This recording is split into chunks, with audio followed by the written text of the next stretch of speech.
1997मध्ये जळगाव ही नगरपालिका अस्तित्वात असताना अटलांटिका कंस्ट्रक्शन कंपनी म्हणून त्यावेळेस या ठिकाणी त्यांनी एक कॉन्ट्रॅक्ट घेतलेला होता. कॉन्ट्रॅक्ट घेतल्यानंतर त्यांनी सुमारे 10 कोटीहून अधिकची रक्कम मोबिलेशन ॲडव्हान्स म्हणून घेतलेली होती.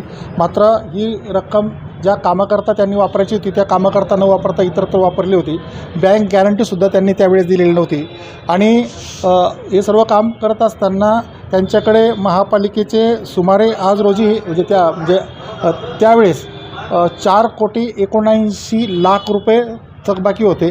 आजही आमचं जे लेखाशाखेत जे रजिस्टर आहे त्या वरती 4,79,00,000 रुपये त्यांच्याकडे बाकी येणे दिसत आहेत. आणि म्हणून 4,79,00,000 रुपये 2000पासून तर आजपर्यंत सरळ व्याजाप्रमाणे या 9% जर आपण पैसे आकारले तर सुमारे ते 41 कोटीहून अधिकची रक्कम होते.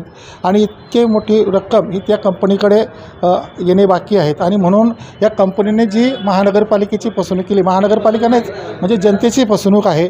या ठिकाणी जनता जी टॅक्स देते त्या टॅक्सच्या कुठेतरी चोराच्या घशात कुठे काही जाते का रक्कम. आणि म्हणून मी आता नवनिर्मित महानगरपालिकेमध्ये नगरसेवक म्हणूनही या ठिकाणी मी तक्रार दिलेली आहेत. आणि ज्या कॉन्ट्रॅक्टरने ज्या ठेकेदाराने ही जळगाव महानगरपालिकेची फसवणूक केलेली आहे ते सुनियोजित एक कटाचा प्रकार आहे. आणि म्हणून त्यांच्याविरुद्ध आज जळगाव शहर पोलीस स्टेशनला मी कायदेशीर फौजदारी स्वरूपाची तक्रार दाखल केलेली आहे, तक्रार दिलेली आहे. कंपनीला नेमकं काय काम दिलं होतं, काय कामासाठी कंपनी नियुक्त करण्यात आली?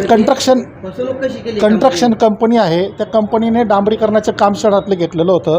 मात्र प्रत्यक्षात काम न करतानाच त्यांनी ती जे मोबिलेशन ॲडव्हान्स जी रक्कम घेतलेली होती त्या रक्कम ही खरं तर म्हणजे जळगाव शहराच्या विकासाकरता ती रक्कम दिलेली होती. जळगाव शहरातल्या रस्तेकरता ती रक्कम दिली होती. आणि म्हणून ती अपेक्षित ठिकाणी रक्कम खर्ची होणे अपेक्षित असताना त्यांनी अन्य ठिकाणी रक्कम हे केली. वेळोवेळी त्यांना सांगितलं गेलं, वेळोवेळी तक्रार दिल्या, नोटीस दिली महापालिकेत. त्यावेळेस त्यांना नोटीस पण दिलेली होती, कायदेशीर नोटीस बजावलेली आहे. मात्र त्यांनी कुठल्याही प्रकारची दखल न घेता थातुरमात्र उत्तरं देत आतापर्यंत ही कंपनी कुठेतरी आम्हाला गुमराह करते महापालिकेला. आणि आज हा जो आकडा आहे हा कोट्यवधीच्या स्वरूपात आकडा गेलेला आहे. आपण पाहतो की जळगाव शहरामध्ये अनेक प्रश्न, अनेक समस्या आहेत. आणि या समस्या सोडवायच्या असेल तर पैशांची आवश्यकता आहे. आणि म्हणून जनतेचा हक्काचा पैसा या कंपनीने लुबाडलेला आहे, त्या कंपनीने दाबून ठेवलेला आहे. आणि त्या कंपनीकडून हा पैसा मागणी करण्यासाठी या विषयात त्यांची मी या ठिकाणी फौजदारी तक्रार दाखल केली आहे. जर ते पैसे देत नसेल तर त्यांची मालमत्तासुद्धा जप्त करण्यात यावी अशी विनंती या ठिकाणी मी दिलेली आहेत.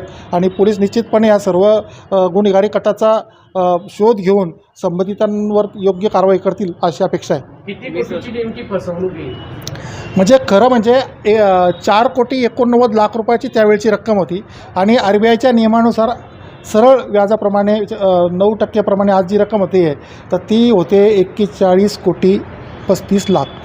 20 वर्ष झाले, 24 वर्ष झाले आतापर्यंत निदर्शनास आले नाही बाकीच्या नगरसेवकांचे किंवा ऐकते लोकांचे. तुमच्या कसं काय लक्षात आलं? नाही म्हणजे खरं म्हणजे परिस्थिती आपल्याला माहिती आहे. महापालिकेत माननीय महापौर दीपमाळा काळे खूप प्रयत्नपूर्वक काम करत आहेत. आणि अल्पावधीमध्ये आमच्या महापौरांनी लोकांचा विश्वास जिंकलेला आहे. मात्र अधिक प्रमाणात लोकांचं कामं व्हावे याकरता पैसा आवश्यक आहे.